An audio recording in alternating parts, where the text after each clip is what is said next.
নমস্কার বন্ধুরা, আমার চ্যানেলে সকলকে স্বাগত। আজ আমি দেখাবো অত্যন্ত সহজ পদ্ধতিতে আলু সানা দিয়ে সুস্বাদু ডিম ও আলুর ঝোল কিভাবে বানানো হয় সেটাই আমি আজ দেখাবো। তবে দেরি না করে শুরু করা যাক, চলুন। এখানে আমি দুটো ডিম নিয়েছি। ডিম দুটোকে আগে থেকে নুন এবং হলুদ দিয়ে মেখে নিয়েছি এবং ডিম দুটোকে কম হিটে আমি সুন্দর করে ভেজে নিয়েছি। দেখুন, ডিম দুটো সুন্দর লাল হয়েছে। এবার আমি ডিম দুটোকে নামিয়ে নিলাম। দেখতে বেশ সুন্দর হয়েছে ডিম দুটোকে আমি নামিয়ে নিলাম। এবার আমি একটু হিটটা বাড়িয়ে দিয়ে এবার আমি সামান্য পরিমাণ সর্ষের তেল দিলাম। আপনারা চাইলে এখানে সাদা তেলও ব্যবহার করতে পারেন, তবে আমি সামান্য পরিমাণ সর্ষের তেল দিয়ে করব রান্নাটা। আমি সব কিছু সামান্য পরিমাণ ব্যবহার করেছি, একদমই হালকাভাবে করব রান্নাটা। এবার আমি এখানে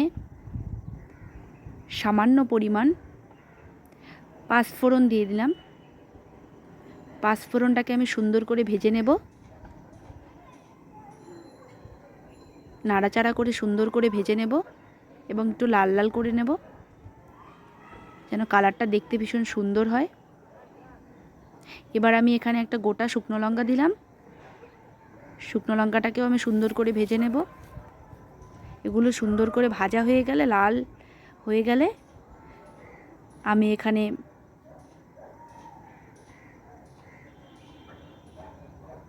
পেঁয়াজ কুচি দিয়ে দিলাম। আমি এখানে 4-5টে লঙ্কা সুন্দর করে কেটে রেখেছিলাম, সেটা দিয়ে নিলাম। এবার আমি সামান্য পরিমাণ হাফ পেঁয়াজ কুচি করে রেখেছিলাম, সেটা দিয়ে দিলাম। এবার এটাকে সুন্দর করে নাড়াচাড়া করে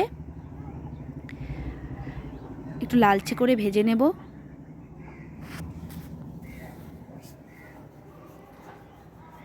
সুন্দর করে নাড়াচাড়া করব।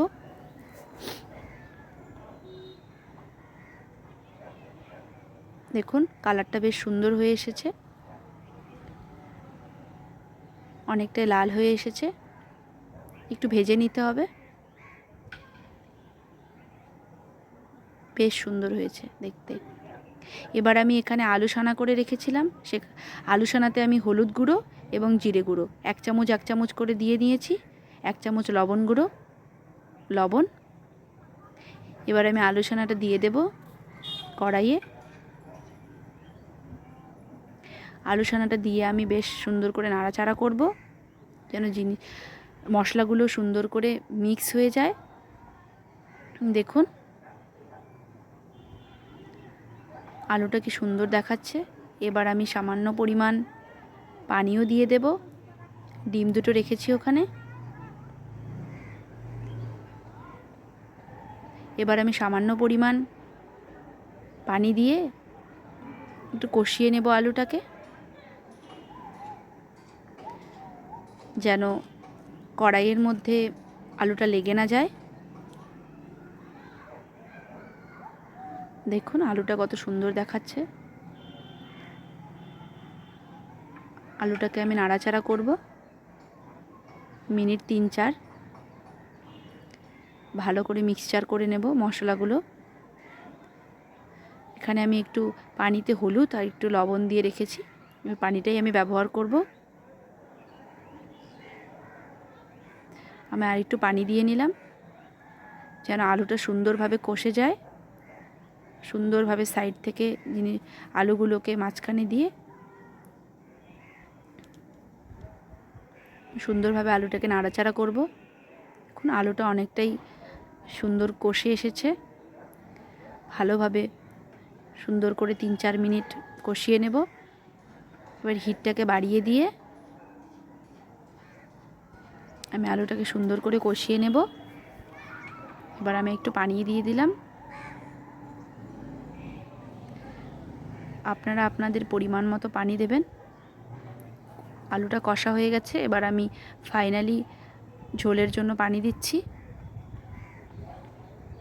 আপনারা আপনাদের পরিমাণ মতো পানি ব্যবহার করতে পারেন।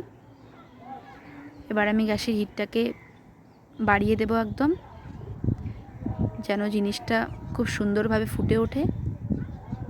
দেখুন অনেকটাই ঘন এবং সুন্দর হয়েছে দেখতে। আমি এখানে খুব সামান্য পরিমাণ মশলা ব্যবহার করেছি, আপনারা চাইলে বেশিও ব্যবহার করতে পারেন, তবে আপনারা ধনেপাতাও ব্যবহার করতে পারেন। আমি এখানে ধনেপাতা ব্যবহার করিনি, ধনেপাতাটা আমার বেশ একটা পছন্দের নয়। শীতের দিনে ধনেপাতা দিলে যে কোনো সবজি বেশ সুস্বাদু হয়ে ওঠে। দেখুন আমি আরেকটু পানি দিয়ে দিলাম, আপনারা যেমন চাইবেন সেই হিসেবে পানি দেবেন। সুন্দর পানি দিয়ে 4-5 মিনিট রেখে দেবেন। দেখুন সুন্দর ফুটে উঠেছে, ডালটা খুব সুন্দর ফুটে উঠেছে। এবার আমি ডিম দুটোকে দিয়ে দেব। পানিটা ফুটন্ত হলেই আপনারা ডিম দুটোকে দিয়ে দেবেন। আপনারা যে কয়টা ডিম ব্যবহার করতে চান, আমি এখানে 2টো ডিম ব্যবহার করেছি। খুব সুন্দরভাবে ফুটে উঠেছে। আমি সামান্য পরিমাণ স্বাদ অনুযায়ী নুন দিয়ে দিলাম, আপনাদের লাগলে আপনারা দেবেন, না হলে না দিলেও হবে। একটু নাড়াচাড়া করে নেব।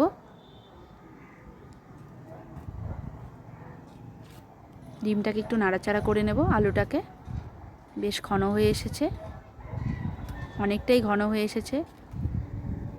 হিটটাকে একটু কমিয়ে দেব, নাড়াচাড়া করে নেব।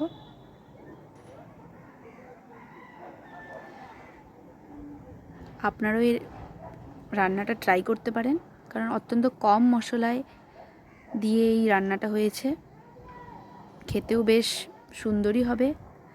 আপনারা রান্না করে চেষ্টা করে দেখতে পারেন, দেখে অবশ্যই কেমন হয়েছে আমাকে জানাবেন। এই যে হয়ে গেছে আমার রান্নাটা, আমি এখন এটাকে নামিয়ে নেব। আমি সামান্য পরিমাণ ঝোল রেখেছি এবং একটু ঘনও করেছি, আপনারা চাইলে আরেকটু ঘনও করে নিতে পারেন, আবার ঝোলও করতে পারেন। দেখুন ফাইনালি রান্নাটা কমপ্লিট। আপনারা ট্রাই করবেন, যদি আপনাদের ভালো লাগে তবে লাইক, কমেন্ট, শেয়ার, সাবস্ক্রাইব